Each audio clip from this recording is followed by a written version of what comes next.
What's up, co-reporters, and welcome back to my channel. The CPS investigation into David Eason and Jenelle Evans, the disgraced former teen mom, two stars, in regards to the custody of their two young children, Kaiser and Ensley, has officially been closed. Just as a refresher for you guys, the reason why, well, the latest reason why, because CPS has, of course, been investigating this couple several times over the past several years. But this most recent time, they were looking into the couple and their fitness to keep these kids because of David Eason. David Eason has been charged with allegedly strangling Jenelle's alleged son, Jace Evans. And he's also been charged with child abuse as well. And so obviously CPS says when there is an adult in the household facing these sorts of charges for violence against a child, we have to see whether or not he is fit to look after or be around other children as well. And so that's why they opened up a separate investigation into Kaiser and Ensley. Okay, so just keep that in mind. This does not affect the Jace thing. The CPS investigation into whether or not Jace can be around them is a completely separate thing. So anyway, the results of this investigation, you guys, unfortunately, as usual, it seems as though nothing's going to be done. CPS has said that Ensley and Kaiser can still remain in the household. And so I know that for David and Jenelle, that is a huge bragging point, but I know that for the rest of the people, the internet, the world who sees these people for who and what they are, this is quite alarming, right? That they continuously have to go through these things and still be stuck with these people and still be put at risk. Because listen, it allegedly starts with Jason, who knows who it ends with. Marissa has complained in the past about David's treatment of her and the household and everything like that, and nothing was done again. So at this point, I feel bad for them that they even get bothered with this, you guys. It feels like, you know what, if you're not going to do anything, leave these children alone at the end of the day, because they've already been through so much. And it's really cruel to consistently try to get their hopes up and, like, you know, just watch them fall and lose all hope at the end of the day. Now, when it comes to the separate case involving Jace, a source told the USN, by the way, shout out to the USN, they're the ones who broke this story. A source told them, and I quote, "Jace will never go back to Jenelle's home, not as long as David is there." And that kind of tracks for what's going on right now, right? Right now, David is not allowed to have any sort of contact with Jace, and Jenelle is only allowed to have contact with Jace if Jace is the one who reaches out to her first, which so far he has not done so. So I think that that's great at the very least, you know, on his part. And I hope that this source is right, that he never has to live with them ever again, because the amount of times that he was running away from this house of horrors is absolutely shocking and disturbing. And the fact that the most recent time when he was placed in the hospital, he had alleged bruising on his neck and arms, that sets off very serious alarm bells. And it's just the beginning. And Lord knows what happens if they push him to stay with these people. Jace is currently still in foster care, you guys, for anybody wondering about how he is doing. There are rumors that foster care for him is a member of David's family, which, if true, would be incredibly disturbing. And the charges persist. Okay, there is a misdemeanor charge against David Eason, and there's also a felony charge against David Eason as well. So definitely keep an eye out for any information in regards to that. And trust and believe Jenelle and David are going to be running to the internet bragging as if it's a flex, right? That they've escaped the clutches of CPS yet again.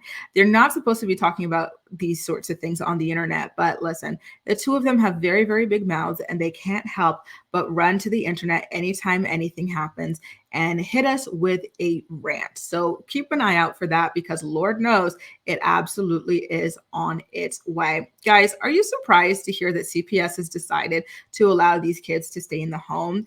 Listen, we all know, and this is mentioned all the time, that CPS's main goal is family reunification.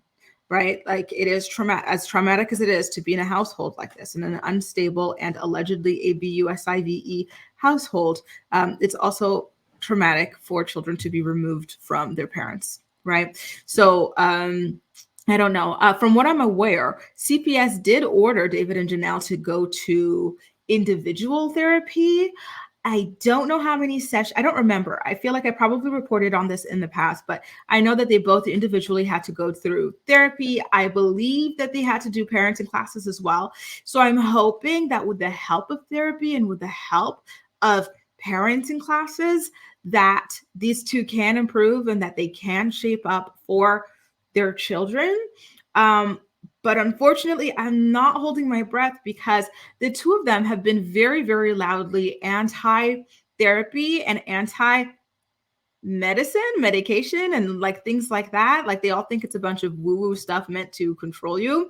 So I'm concerned that it's just something that they're doing to fulfill certain obligations that they have towards CPS, but it's not something that they are learning from or trying to apply. My hope for Jenelle in her therapy things would have been to learn or realize that she was with an ABUSER, like that this is a dangerous person. I was hoping that it would wake her up, but my girl is as down and out as ever, as delusional as ever. And here's the thing, I was also hoping that therapy would help her realize that she herself is potentially an ABUSER. The way that she treated Jace or has treated and continues to treat Jace is not okay. It's ABUSIVE and she needs to stop. But again, it doesn't seem like she is going to do that. Remember, a judge had to tell her to stop harassing her child on the internet, to stop bullying him, to stop publicly gaslighting him, to stop leading a hate campaign against him in defense of her deadbeat, unemployed, raggedy husband. So obviously the therapy is not doing too well. It's not applying to her. She's not taking it to heart or anything like that, which really, really, really is quite disappointing. I think that there are so many people in this world who would have loved to, I can't get over this. This is one of my favorite moments in Teen Mom history, by the way, you guys. There are so many people out there who would love to get into therapy to help improve themselves, their lives, improve how they parent and everything. And she gets these lessons put into her lap and she just doesn't seem to want to do the work. I don't think that she loves or cares enough about her kids to do it. I think that for Jenelle, her ultimate desire and her only real desire in life is to have the love of a man. And it doesn't matter whether or not that man is a bridge troll like David Eason or anything like that. Just so long as it's a man, that's all she needs, like F them kids. Like she will have these kids if she thinks that'll help her keep a man.